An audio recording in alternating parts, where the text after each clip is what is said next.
Qatar waliin dubbii garee Hamaasii fi Israa'el keessummeessaa kan turte jalqaba ji'a kanarratti giddi seentummaa ishee dhaabuu himteetti. Akka sababaattis gareen hooggantoota Hamaas kan waliin dubbii kana keessa jiran Qaatariin gadhiisuun gara biyyoota galoo warra Gulf State jedhamaniitti deemaniiru jechuunidha. Waashingtan immoo karaa ministeera haajaa alaa ishee Tarkiin hooggantoota Hamaasiin akka hin keessummeessine jechuun akeekkachiisteetti. Matthew Miller dubbii himaa ministeera haajaa alaa United States. We don't believe the leaders of a vicious Hooggantoonni dhaabbata shororkeessummaa gara jabeeyyiin eessattiyyuu haala mijataa keessa jiraachuu qabu jennee hin amannu.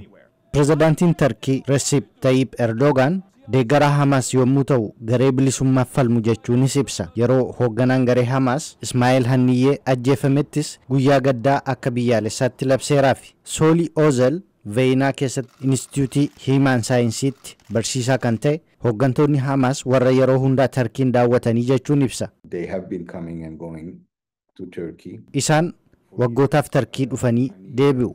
Hanniyyeen inni Teheraan keessatti Israa'eliin ajjeefame gaafa onkoloolessa 7 bara 2023 Tarkii keessa ture. Ministeerri haajaa alaa Tarkii Hakan Fidan garee Hamaasiif waajjira siyaasaa banuuf karoora hin qabnu.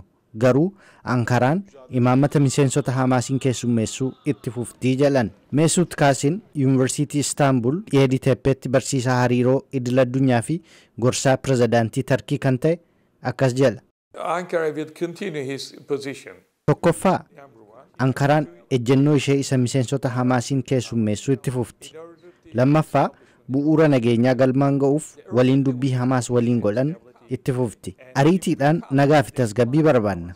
Walitti dhufeenya Hamaas waliin qabdu adda kutta yoo ta'e eenyu waliin dubbattaree? Israa'el hooggantoota Hamaas ajjeesuu irratti xiyyeeffattu hanga ammaatti garuu Tarkii keessatti haleellaan isheen raawwatteettu kan gabaafameeru hin jiru. Gareen Hamaas inni United Statesiin tarree shororkeessummaa keessa jiru Tarkii bakka nagaan jiraatutti fudhachuu hin qabus jetti Israa'el. Galiyaa Lindestriyaas Tel Avivitti Instituutii qorannoo nageenyaa biyyaalessaatti ogeettii imaammata alaati. According to Israeli leaders, no. They will find this Hamas. Akka hoogganoota Israa'elitti hin ta'u hoogganoota Hamaas kana bakka hundattuu barbaaduun irratti xiyyeeffatu. Kanaan hubadhu garuu Tarkiin Israa'el biyya ishee keessatti akka hin hojjanneef doorsifti.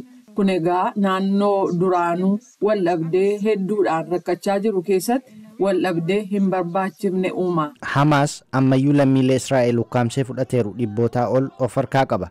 Israa'el Tarkiin hariiroo Hamaas waliin godhachuu ishee balaaleffachuun cinatti akka xiinxaltoonni jedhanitti immoo Ankaraan hariiroo kana qabaachuun Israa'eliif gaarii ta'aa jedhu. Akka gabaasaaleen ba'an agarsiisanitti ji'a kana keessa hoogganaan eejensii basaasaa Israa'el Shin Bet gita isaa kan Tarkii waliin Tarkii keessatti wal arganiiru. Turkey and Israel have one way of dealing with one another. Tarkii fi Israa'el karaa walii galan kan uummata duratti agarsiisan tokko qabu. Karaa biraatiin immoo walta'iinsa dippiloomaasii fi nageenyaa qabu.